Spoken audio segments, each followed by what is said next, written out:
Legenda Danau Tondano, Sulawesi Utara. Provinsi Sulawesi Utara adalah daerah paling utara di Pulau Sulawesi. Di provinsi ini terbentang rangkaian pegunungan yang mengelilingi sebuah danau bernama Danau Tondano. Danau Tondano terletak di Kabupaten Minahasa. Danau ini adalah danau terluas yang ada di Provinsi Sulawesi Utara. Namun, di balik luasnya Danau Tondano dan keindahan panoramanya ada kisah percintaan yang tidak direstui oleh kedua orang tua.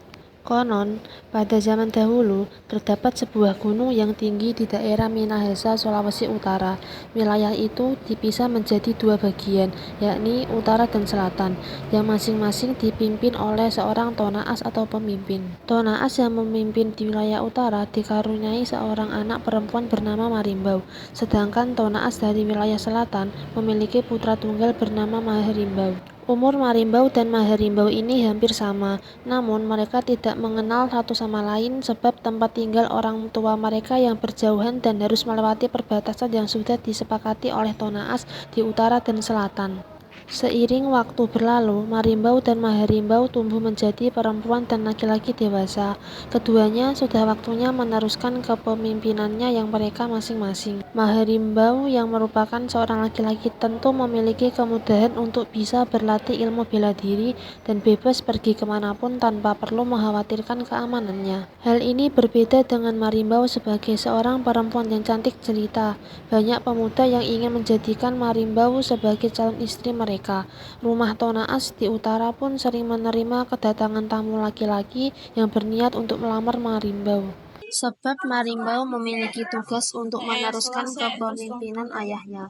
Akan tetapi, Marimbau tidak bisa leluasa belajar bela diri atau berburu di hutan. Meskipun putri dari seorang tonaas, hal itu tidak menjamin keselamatannya ketika ia harus berpergian jauh karena lelah dan keadaan yang dialaminya. Akhirnya, Marimbau mengucapkan sumpah di hadapan ayah dan ibunya. Aku bersumpah demi rakyat di utara, aku tidak akan menikah terlebih dahulu sampai aku siap menggantikan posisi ayah sebagai tonaas. Tapi anakku, bagaimana jika kau lupa dengan sumpah ini? Berhati-hatilah. Tidak ayah, aku akan menerima semua resikonya. Mulai hari ini aku akan mengubah penampilanku agar mereka mengira aku seorang laki-laki. Sejak saat itu, Marimbau mengubah total penampilannya. Ia berpakaian layaknya seorang laki-laki. Ia pun bisa dengan bebas mempelajari ilmu bela diri dan berburu di hutan. Selain itu, penampilannya sebagai laki-laki menjaga dirinya dari pemuda daerah lain yang bisa saja menyukai dirinya. Suatu hari, Marimbau pergi berburu di hutan seorang diri. Terlalu sibuk mencari hewan buruan daerah perbatasan dan memasuki wilayah selatan.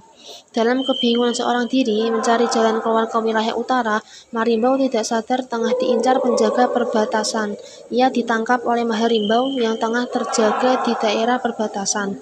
Laki-laki itu mengira Marimbau adalah mata-mata yang dikirim dari daerah utara. Siapa kau? Kenapa kau berani memasuki wilayah ini? Aku sedang berburu dan tidak tahu kalau sudah tersesat hingga ke wilayah sini. Kamu pasti mata-mata yang dikirim dari wilayah utara. Tuduhanmu tidak benar, aku hanya berburu dan tidak berniat untuk menjadi mata-mata. Biarkan aku kembali ke daerahku. Aku tidak percaya dengan perkataanmu. Kau akan menjadi tawananku dan menghadap kepada tonaas. Marimbau ingin segera kembali ke daerahnya. Ia pun menolak ajakan Maherimbau menghadap tonaas di selatan. Karena Marimbau menolak, ia pun mendapat perlakuan keras dari Maherimbau. Di dalam kelelahan, Maherimbau berusaha melawan dan terjadilah pertarungan antara Marimbau dan Maherimbau. Dalam pertarungan itu, Marimbau berusaha mengelak serangan Maherimbau. Akan tetapi, usahanya ternyata malah membuka kedoknya sebagai wanita. Rambut hitamnya yang panjang tiba-tiba terurai karena tertutup kepalanya. Terlepas melihat lawannya berubah penampilan, Maherimbau pun langsung menghentikan serangannya. Ia tidak menyangka lawannya adalah seorang wanita cantik. Maherimbau memandang gadis cantik yang berusaha merapikan rambutnya.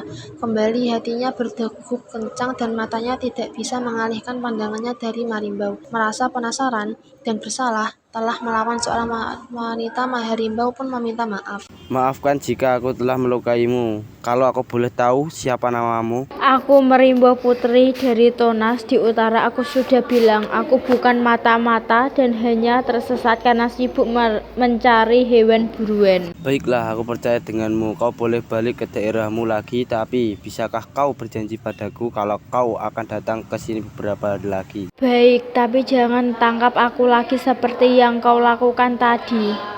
Semenjak itu, Marimbau dan Maharimbau kerap kali berjumpa di perbatasan wilayah utara dan selatan. Lamban laut hubungan mereka semakin dekat. Maharimbau yang sudah tertarik pada Marimbau sejak pertama kali melihatnya akhirnya memutuskan untuk menikahinya. Kita sudah saling mengenal dan sama-sama suka. Bagaimana kalau kita menikah saja? Maafkan aku, Maharimbau. Untuk saat ini, aku tidak bisa menyanggupi permintaanmu. Karena aku sudah bersumpah tidak akan menikah sebelum menjadi Tonaas pengganti ayahku. Mendengar jawaban dari gadis pujaannya, Maharimbau menerima penolakan dari Marimbau.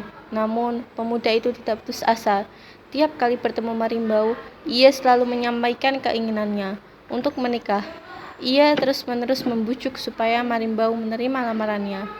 Hingga pada pertemuan yang kesekian kalinya, Marimbau pun luluh hatinya dan mengiyakan ajakan menikah dari Maharimbau. Akan tetapi, Marimbau meminta agar menyampaikan niat pernikahannya pada kedua orang tuanya terlebih dahulu. Namun, kedua orang tua Marimbau tidak mengizinkan mereka menikah. Bukankah kau berjanji tidak menikah sebelum jadi tunas anakku? Iya ayah, tapi aku mencintainya. Aku harap kau bisa memikirkannya lagi, anakku. Baik ayah. Dalam kebimbangan, Marimbau kembali menemui Maharimbau untuk membicarakan rencana pernikahan mereka yang tidak direstui oleh orang tuanya.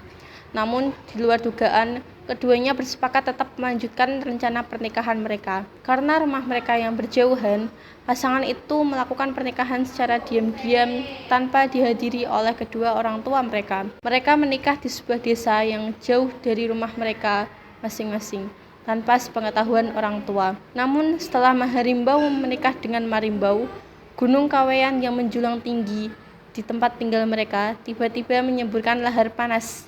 Bukan hanya itu saja, terjadi gempa bumi dahsyat yang menyebabkan batu-batuan di tebing berjatuhan. Rumah-rumah di wilayah utara dan selatan pun hancur porak-poranda. Bencana belum berhenti. Tiba-tiba datanglah air bah yang entah dari mana datangnya menerjang desa-desa di sekitar gunung tinggi. Banyak manusia, rumah, dan hewan yang tenggelam akibat air bah tersebut. Bencana itu dipercaya akibat Marimbau yang melanggar sumpahnya sendiri. Daerah yang telah terendam air bah tersebut sekarang berubah menjadi danau besar yang diberi nama Danau Tondano. Kini danau yang terletak di wilayah Tondano ini menjadi destinasi wisata. Wisatawan bisa menyusuri tepian danau sambil menikmati panorama gunung yang ada di sekeliling danau.